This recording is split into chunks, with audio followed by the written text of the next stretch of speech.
Assalamualaikum warahmatullahi wabarakatuh. Perkenalkan, saya Muhammad Haider Ali dari Prodi Teknik Informatika dengan nomor induk mahasiswa 1942939. Di sini dalam video ini saya akan menjelaskan tentang materi uji kualitas serta contoh kasusnya. Pertama, definisi uji kualitas adalah proses untuk mengevaluasi kualitas dan kecukupan sistem perangkat lunak yang menguji berbagai aspek termasuk fungsi, performa, keamanan, dan keandalan. Tujuannya adalah mengidentifikasi kesalahan dan kekurangan dalam sistem, memastikan bahwa sistem berfungsi sesuai dengan kebutuhan pengguna, serta menjamin kualitas dan keandalan sistem. Tahapan uji kualitas sistem adalah perencanaan uji, yaitu menentukan lingkup, sasaran, dan strategi yang akan diuji. Selanjutnya perancangan uji, yaitu dengan membuat skenario, kasus uji, dan data uji. Selanjutnya pelaksanaan uji adalah dengan menjalankan kasus uji dan mencatat hasilnya. Kemudian mengevaluasi hasil uji dan menganalisa kekurangan sistem, serta menyusun laporan hasil uji dan rekomendasi perbaikan. Berikutnya ada metode dan manfaat uji kualitas sistem. Uji kualitas sistem ada 4, yaitu uji fungsional, performa, keamanan, dan beban. Fungsional adalah menguji fungsi sistem sesuai dengan kebutuhan pengguna. Performa yaitu menguji kinerja sistem dalam kondisi beban yang berbeda. Keamanan menguji kerentanan sistem terhadap ancaman keamanan. Uji beban adalah menguji kapasitas dan responsivitas sistem dalam situasi beban maksimal. Manfaatnya, kita dapat mendeteksi kesalahan sebelum sistem diperkenalkan kepada pengguna, mengurangi resiko kegagalan dan kerugian, meningkatkan kepercayaan pengguna terhadap sistem, dan memastikan sistem dapat berfungsi dengan baik dan sesuai dengan kebutuhan. Di sini ada penjelasan alat dan teknik uji kualitas sistem. Pertama ada Selenium, adalah alat sumber terbuka yang digunakan untuk mengotomatiskan pengujian yang dilakukan di browser. Artinya, pengujian web diuji menggunakan browser apapun. Ada Selenium 1 atau RC atau Remote Control, adalah proyek utama Selenium yang yaitu penggabungan Selenium WebDriver yang menghasilkan Selenium 2. Selenium IDE, Integrated Development Environment, adalah ekstensi untuk Firefox dan Chrome, merekam dan mereproduksi sekumpulan interaksi pengguna di browser sebagai kasus uji. Ada Selenium Grid, adalah server yang mendukung menjalankan test case pada mesin jarak jauh yang berbeda.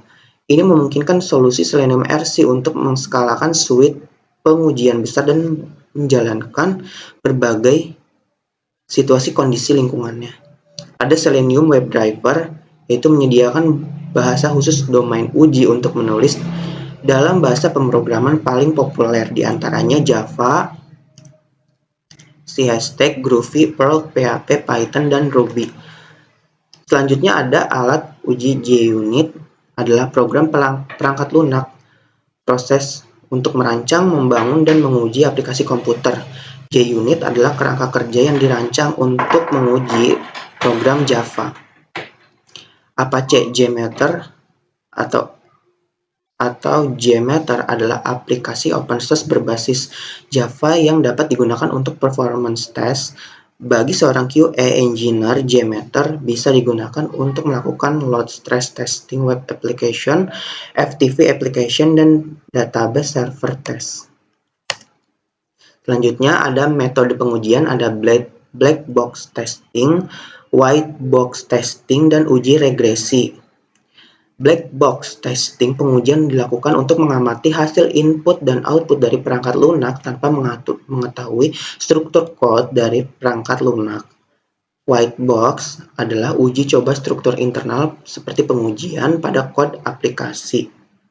Uji regresi adalah mengetahui perubahan atau pembaruan sistem apakah mempengaruhi fungsionalitas yang ada sebelumnya. Selanjutnya saya akan melakukan kasus uji coba, yaitu pengujian web eduvecta yaitu uji usability metode black box testing. Baiklah, kita keluar dari slide presentasi, kita akan menuju web Edufacta. Di sini saya sudah mengunjungi situs newstudent.pancasakti.edufacta.com. Kita berada di halaman beranda. Kita coba satu persatu fungsinya. Pertama kita lihat ke pengajuan cuti. Di sini ketika kita klik pengajuan cuti, muncul bacaan seperti berikut. Belum bisa diakses. Masa pengajuan cuti pada tahun semester 2022 sampai 2023 genap tidak bisa diakses karena periode pendaftaran cuti belum dibuka. Kalau dari sisi pengguna, di sini pengguna tidak diberitahu kapan tanggal pasti untuk pengajuan cutinya. Di sini hanya tertera tahun semesternya. Secara orang awam pasti akan mengecek tanggal tahunan ya di sini. Selanjutnya kita cari di sini tanggal tahunan apakah ada, jadwal ujian, evaluasi institut. Di sini ada kalender akademik. Nah, di sini seharusnya di sini ada kapan boleh diajukan cuti. Di sini. Mei. Kita lihat ke bulan Juni, Juli, Agustus, September, Oktober, November, Desember. Di sini nggak ada kapan tanggal pengajuan cuti. Mungkin di sini adalah salah satu kelemahan dari web Edufacta ya. Jadwal akademik dibuat secara bukan dadakan ya, tapi nunggu masanya. Jadi kita nggak bisa membuat planning kapan kita harus cuti gitu. Kita harus ke bagian akademik. Nggak bisa lewat kalender akademik, terus kita tandai tanggal berapa sampai tanggal berapa cutinya. Setelah itu kita input, itu nggak bisa. Itu salah satu kelemahan dari web Edufacta. Sekarang kita lihat ke akun ubah profil. Sini sudah ada profil saya. Memang saya belum mengisi profil penuhnya, tapi kita coba untuk mengedit profilnya. Contoh profil yang bisa diedit. Di sini saya akan mengubah password akun.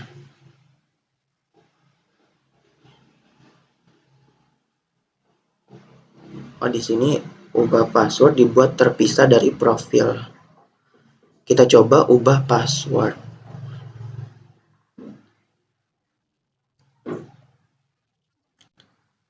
Di sini saya harus mengisi username dan password ya.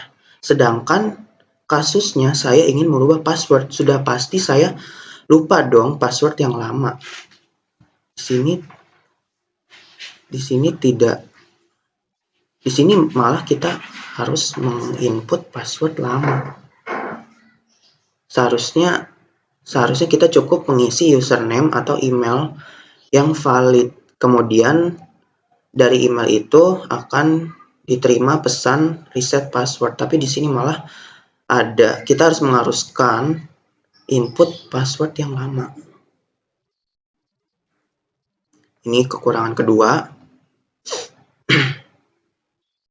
Sekarang kita lihat di aktivitas.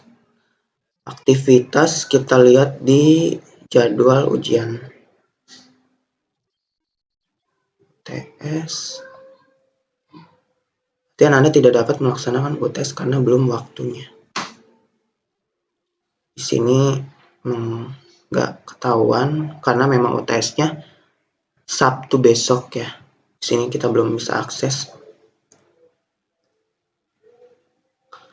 Untuk tombol tombol sistem informasinya untuk menampilkan informasi. Bagian beranda di sini normal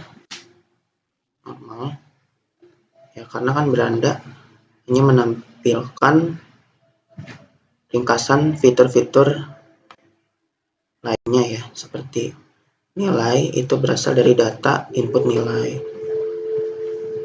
Kemudian di sini pengumuman diinput sama admin. Sini nggak ada kekurangan. Selanjutnya kita lihat di e-learning.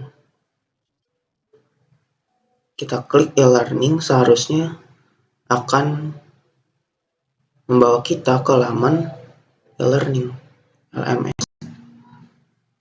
Nah, di sini sesuai dengan fungsinya kita dialihkan ke laman e-learning Pancasakti.